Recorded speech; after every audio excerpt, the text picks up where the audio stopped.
Hello friends, આજે હું બનાવીશ મગની દાળનો શીરો. જે મોંમાં મૂકતા જ પાણી થઈ જાય એવો મગની દાળનો શીરો બનાવીશ. તો તેના માટે મેં 250 ગ્રામ મગની દાળ લીધી છે. તે સારી રીતે ધોઈને 4 થી 5 કલાક માટે સૂકવી દીધી હતી. તો હવે આપણે રોસ્ટ કરી લેવાની છે. તો સૌપ્રથમ આપણે ગેસને ચાલુ કરીશું. એક કઢાઈ મૂકી દઈશું. જે દાળ લીધી છે તેને આપણે કઢાઈમાં એડ કરી દઈશું.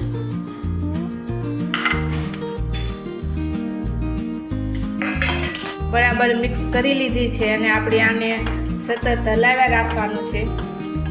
દાળને આપણે એકદમ બ્રાઉન નથી કરવાની.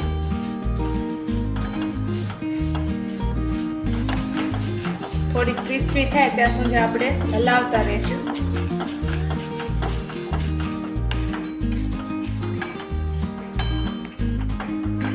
તો દાળ હવે આપણી રોસ્ટ થઈ ગઈ છે અને ગેસ બંધ કરી દઈશું.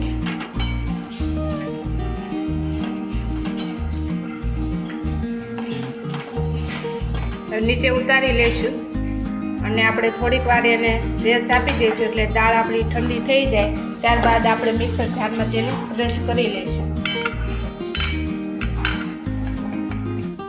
તો દાળને આપણે એક જારમાં લઈ લીધી છે અને હવે આપણે એને ક્રશ કરી લઈશું.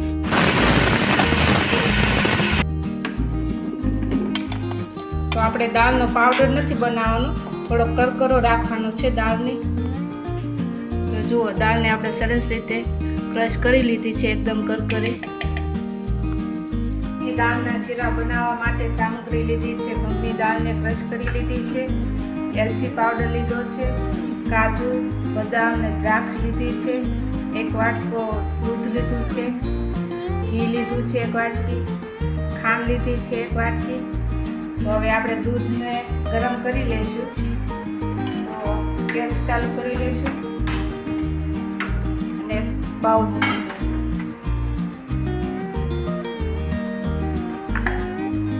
હવે 1 વાટકો દૂધ લીધું તે એડ કરી દઈશું.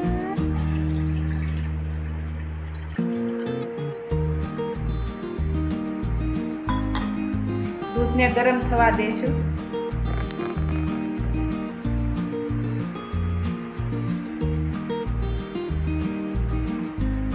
હવે 1 વાટકી ખાંડ લીધી છે તે એડ કરી દઈશું દૂધમાં, એટલે સારી રીતે મિક્સ થઈ જાય.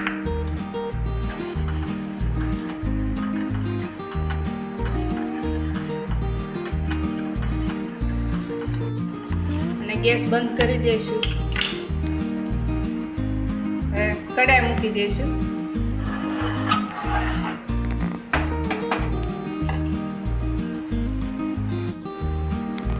તો હવે ઘી એડ કરીશું.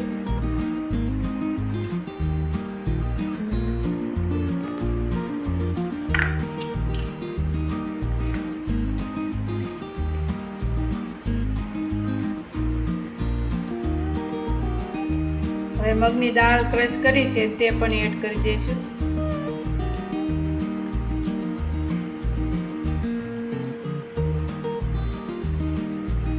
જેમ જોઈએ તેમ એડ કરીશું.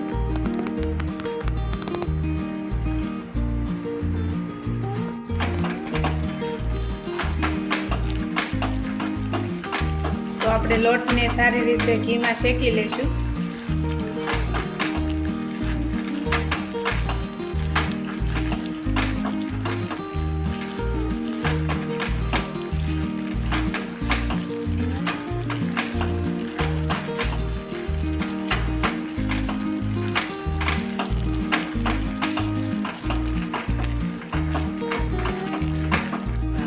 લોટ આપણો સારી રીતે શેકાઈ ગયો છે. ત્યારબાદ આપણે ડ્રાયફ્રૂટ લીધા છે તે એડ કરીશું.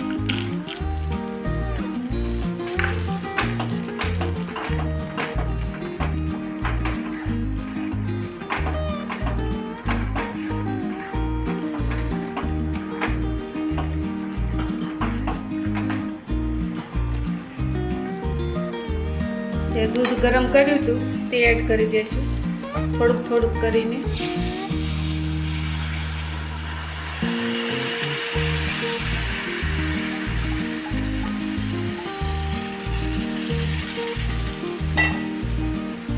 બરાબર મિક્સ કરી લઈશું.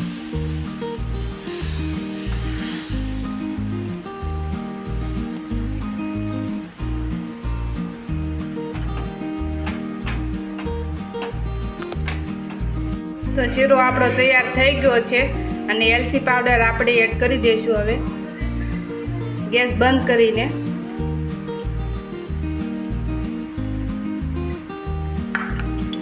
બરાબર મિક્સ કરી લઈશું નીચે ઉતારીને.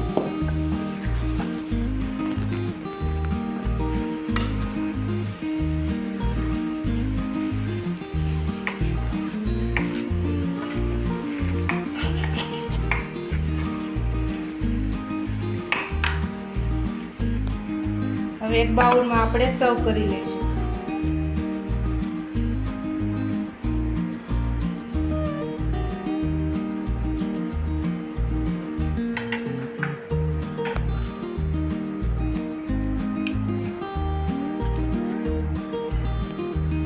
તૈયાર છે આપણો મગની દાળનો શીરો. ગરમા ગરમ. આવી જ રેસીપી જોવા માટે અમારી ચેનલને સબસ્ક્રાઈબ કરો, લાઈક કરો અને શેર કરો.